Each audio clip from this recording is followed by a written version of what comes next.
I'm pleased to introduce Dr. Jonathan E. Schoeff. Dr. Schoeff is a spinal access surgery specialist who has dedicated his practice to improving overall quality and care for patients undergoing anterior spine procedures. He is the founder of Rocky Mountain Advanced Spine Access, serving patients throughout the Denver metro area, and has performed over 3,500 spine exposure cases to date.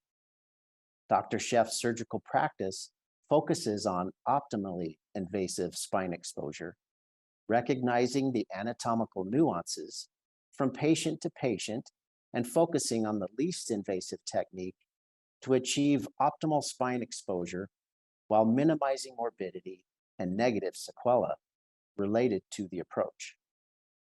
As part of your current collaboration, how does a spine surgeon benefit from working with an access surgeon in an ALIF procedure? So I think when you build that relationship between a qualified spinal access surgeon and a spine surgeon, I think first and foremost, the impact is intended to increase the safety and decrease the relative risk and stress on the spine surgeon themselves.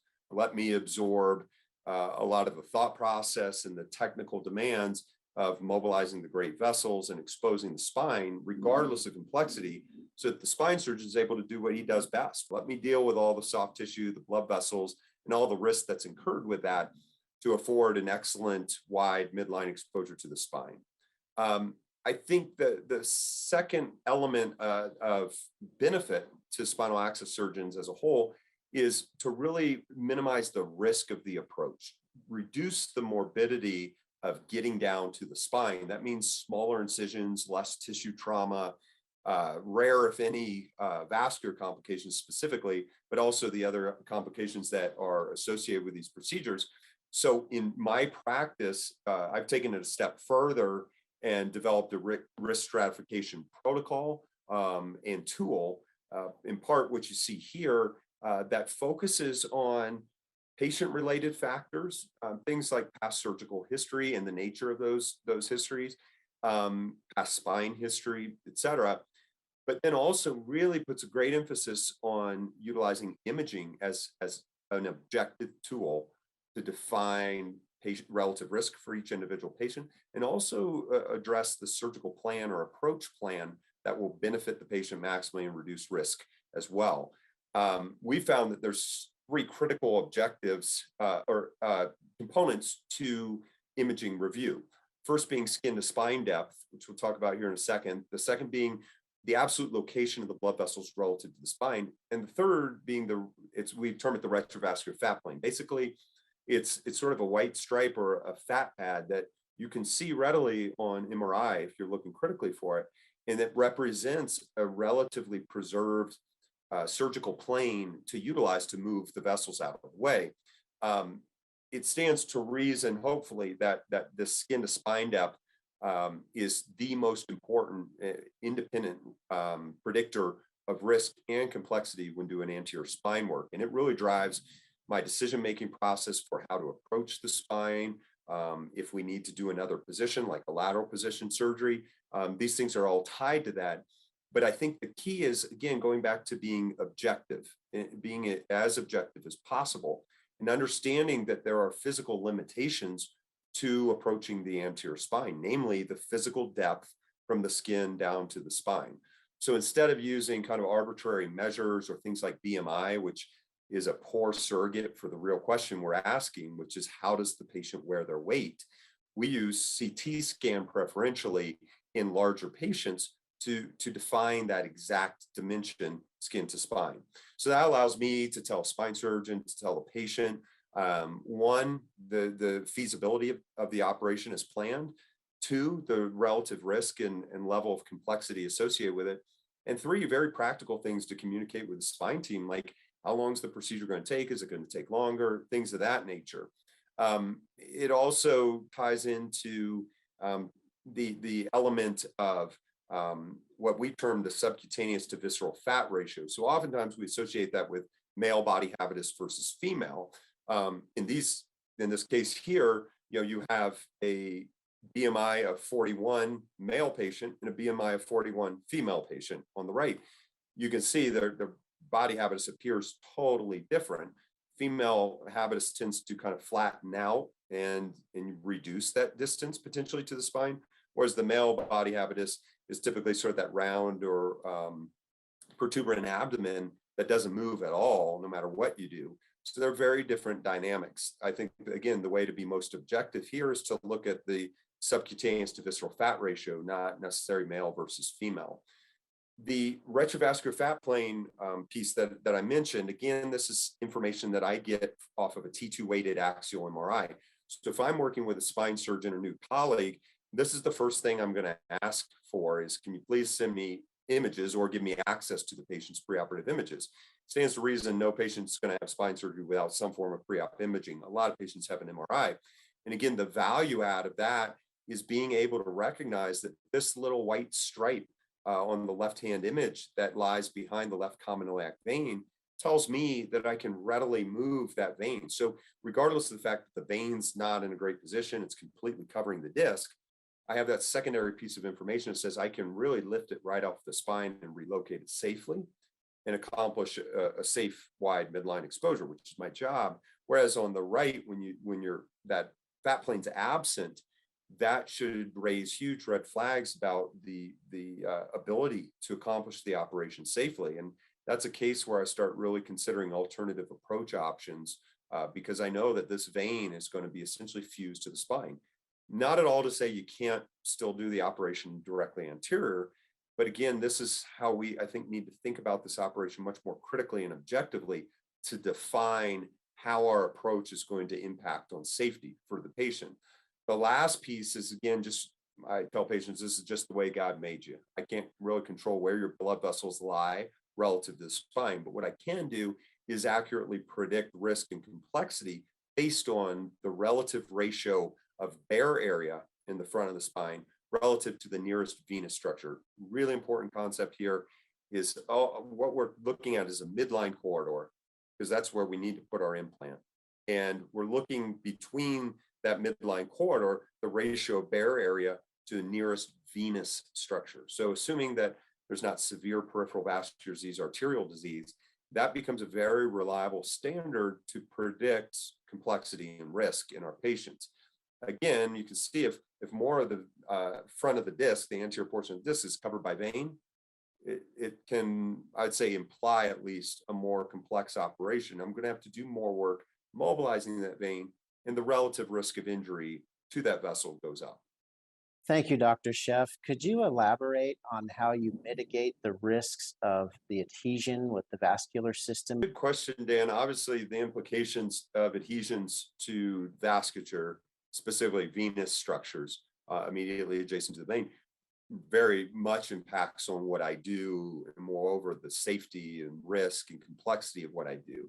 Going back to that slide where we look at that fat plane behind the vessels, that is the best surrogate marker I have preoperatively to say there's a lot of scar tissue here that I'm going to have to contend with as I go to mobilize the vessels. Now you take that a step further, because we're talking here about native operations. This, say, first time the patient's had a procedure on the front of their spine. In a perfect world, that would be the last operation they have on the anterior portion of their spine.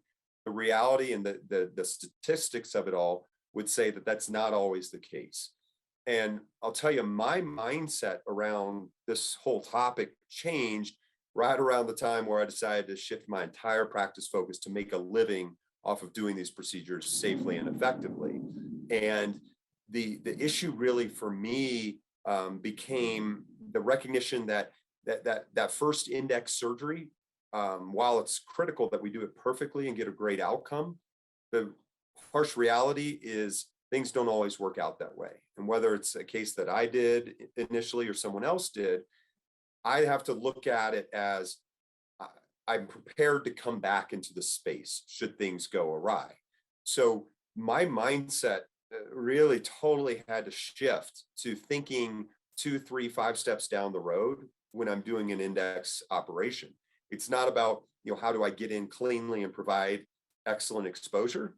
It's how do I approach these tissues, mobilize these vessels in such a way and plan to be able to get back in should the need arise. Now, obviously, perfect world, it doesn't, but the statistics would tell you it's at least 1% of the time that you're going to be back there. And guys who do this on occasion would tell you, well, 1% of the time, I'm probably not going to encounter that patient. And that's probably true. The problem is when all you do is this procedure, right? 1% of the time adds up, and it carries not only morbidity risk, but mortality risk when you have to remobilize great vessels. So that really caused me to begin to think about what I can do, what steps I can take beyond just surgical technique to prepare to come back and to be in a position where I'm setting myself up for success in trying to improve the quality of operation the second go around. And so that really led me to begin to investigate heavily barrier products, things that I felt like could interface between the spine and the great vessels. So that index operation, we're lifting the vessels completely off the spine and we're relocating them, right? The process of doing that induces tissue trauma. Just simply, no matter how clean your technique is, you've traumatized the vessels and soft tissue. Take it a step further, and I think this is where anterior and posterior surgery differ. We then go traumatize the disc material, take all that disc material out, and then what we replace that with are spacers or other technologic devices that are oftentimes intended to form bone. And I can tell you as a non-spine surgeon, there's nothing more inflammatory than bone growth and bone formation. So you can imagine now we've traumatized the vein. Now we're setting it back on top of a pro-inflammatory environment that it's intended to be inflammatory. That's what we want. And so that thought to me was very disconcerting.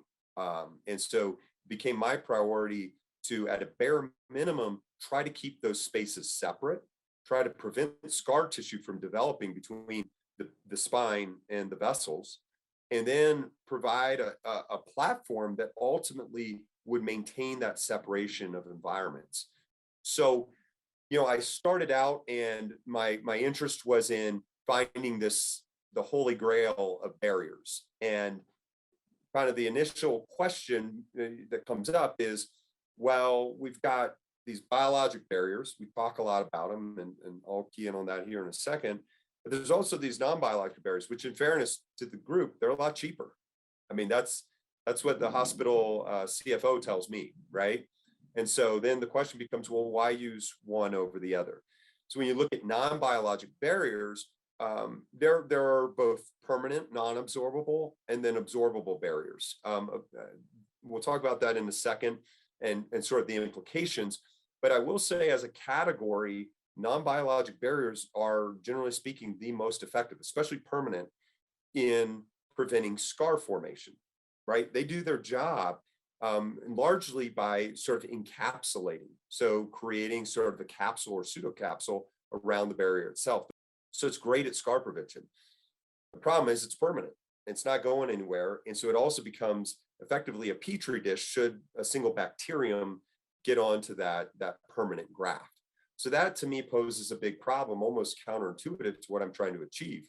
If I'm leaving behind something permanent that could potentially serve as a platform for bacterial growth and potentially retroperitoneal sepsis, which is catastrophic, that made me pause and say, that's not really the product that I want to be using. So shifted gears, looking into the biologic market and what's available. The products that are out there, they absorb at variable rates and in effect become variably effective as a true barrier, which I believe a barrier requires tissue ingrowth prohibition. We got to inhibit tissue ingrowth to inhibit scar formation that's going to adhere to these vessels. So, again, this is early on. I sort of came up with my wish list for what I was looking for in a biologic barrier product. And I think the key components were first and foremost survivability. To me, a biologic tissue barrier has to function as a barrier first, because if you're not able to inhibit tissue ingrowth, by definition, you're not really going to function well as a barrier. But when you look at the wound healing process, right, there's the inflammatory phase, which is usually the first several days after injury. Again, I'm considering any spine surgery or mobilization of great vessels for that matter, as an injurious process. Then there's the proliferation stage where cell signaling becomes a major component of the scar or healing response in that local environment. And then you talk about the remodeling phase, which is really what ensues after that proliferation phase. Once you're out of that cellular influx and fibrotic localized phase, then you shift to this remodeling phase where that scar begins to remodel into something functional or semi-functional, more similar to what the patient's native tissues were like, although never achieving that. So I really need something that's going to survive well beyond that proliferative phase. And the product that I've come to use, the amniotic barrier that I use, has been demonstrated in situ to be existent well beyond the 8-week mark. So now we're way past that proliferation phase, that sort of maximal inflammation phase. And now it's present as part of the remodeling phase as well. When you look at histologic examination after use of this product, you see on the left, when the product's used on a posterior approach to wrap the dura, there really is no discrete separation between the fibrotic or scar formation that happens in the dura itself. This is in the case of using no barrier.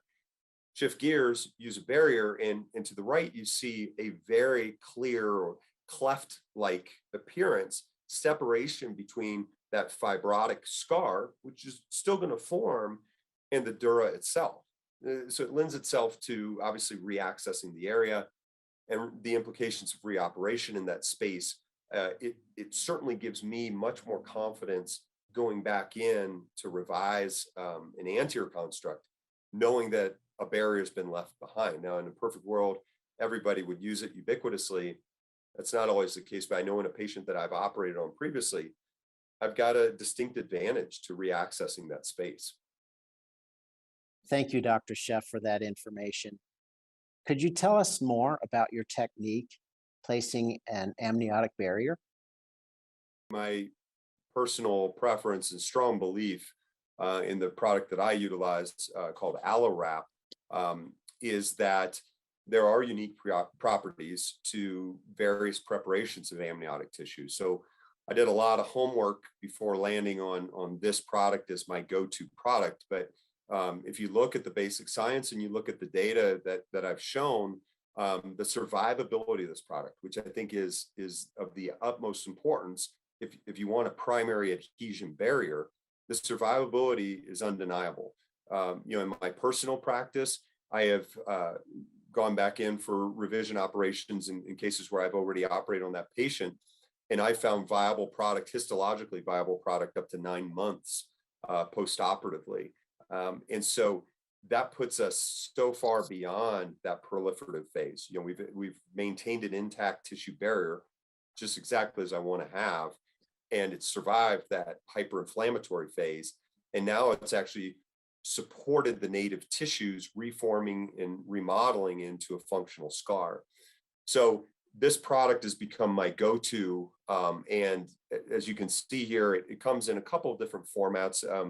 Basically what's termed a wet, so it's kind of pre-soaked in saline, and a dry. The dry, I think, scares a lot of people off because it definitely looks tissue paper-like, and it is fragile. If you ripped at it, it would tear. But I find that I actually like the dry product in the setting of anterior spine exposure, because it tends to absorb the local fluid that's developed from the operation and then easily conform and almost stick to the spine preferentially. So my technique of application in any given procedure is I actually just lay the product down flat on the spine, and you'll notice to the right, screen right, is the left common iliac vein that's been mobilized and exposed. And so I'll quite literally go in with a pair of DeBakey's here, and I'll pick the vein up off the spine, and then I'm just going to tuck the tissue barrier under the vessel itself, so that when I let the vessel back down, as you see here, the vessel's nice and happy, and it also ends up providing that additional mechanism of adherence, sort of pressing the barrier against the spine so that I don't have to physically fixate the barrier with suture or tacking material. And then I really just use the peritoneum itself as the secondary reinforcement for that adhesion barrier. So when the peritoneum rolls back over the barrier, it really snugs it into place. Again, in my professional experience going back in and revising these cases, the barrier is remarkably intact and it's remarkably in the same location where I left it. So I find that to be a very, very advantageous technique. Now, obviously, you could stop short of the extent of coverage that I'm getting here. But again, I'm really focusing on not only adhesion prevention, but truly separating those local environments so that I have these fragile soft tissue structures separated by a physical barrier to that hyperinflammatory bone formation process that's going on in between the vertebral bodies. Thank you, Dr. Schoeff, again. The discussion thus far has focused on ALIF procedures. However, are there other spine procedures where adding an amniotic barrier may be beneficial? That question is pretty broad reaching. And if you look at the literature, there's really a paucity of data as it applies to anterior spine procedures. Where the data really lies, and I think is very, very valuable and at least suggestive of utilization of barrier products, is actually in posterior spine surgery. The hard part in a lot of posterior procedures is the incidence of revising or reoperating in that space. We know that if you have to reoperate in the space, the risk, the complexity skyrockets, and so too does the cost. But it's hard to pin down who's that one patient that's going to need reoperation, right? My strong feeling, at least with the mortality concerns and implications of anterior spine surgery, is that we should be using a barrier product in every patient. In the posterior spine, I don't think there's any debate as in regards to literature and the science of utilizing barrier products in laminectomy sites, in microdisc sites to separate the dura from the adjacent disc material, and then also for nerve wrapping as well. I think the implications relative to epidural fibrosis and chronic pain makes a strong statement towards being intentional about how we protect those tissues during the recovery phase from surgery. So that's where I'd encourage the audience to really do a deep dive into the product you're using. Dr. Schoeff, thank you for sharing that. Can you provide any concluding thoughts or recommendations on the use of amniotic membrane as a tissue barrier? I'd simply point out that while the cost of an amniotic tissue barrier may seem high on the surface, what we really have to consider is the actual cost of scarring. And can we put a number to that? I think we can. When you look at the data that exists around failed back surgery syndrome, which has a little bit of a nebulous definition, but it's really intractability or inability to progress to a more functional status following spine surgery that ultimately winds up in reoperation or need for reoperation. When you look at the numbers, 40% of patients who undergo an index spine operation will fall into that category. It's a high number, and I think the most common cause that's referenced in the literature or rationale is epidural fibrosis, particularly for posterior spine procedures. Obviously, in anterior spine surgery, it's fibrosis to major vascular structures that may be prohibitive for reoperation. If you consider then that 10% of all patients undergoing spine surgery will ultimately need revision, says to me we're going to be back in these spaces, and we have to really think critically, not how we do the index operation, but how do we do the index operation to present the safe opportunity to re-access that space if reoperation becomes necessary. If you consider that the annual healthcare costs associated with failed back surgery syndrome, again, that includes pain management, that includes imaging, that includes rehospitalization, reoperation. When you total it all up, it's a $20 billion a year spend in the United States alone. So that's kind of my frame of reference when I have to go to a new product committee and justify my use of a human amnion barrier product as it relates to my practice. So I'd encourage the audience to kind of think holistically about this process and the decisions they're making in context with their patients. And I imagine most of us, if not all, will see the value of utilizing tissue barriers more often in our practices. That was an outstanding discussion. Thank you again, Dr. Schoeff, for a great class.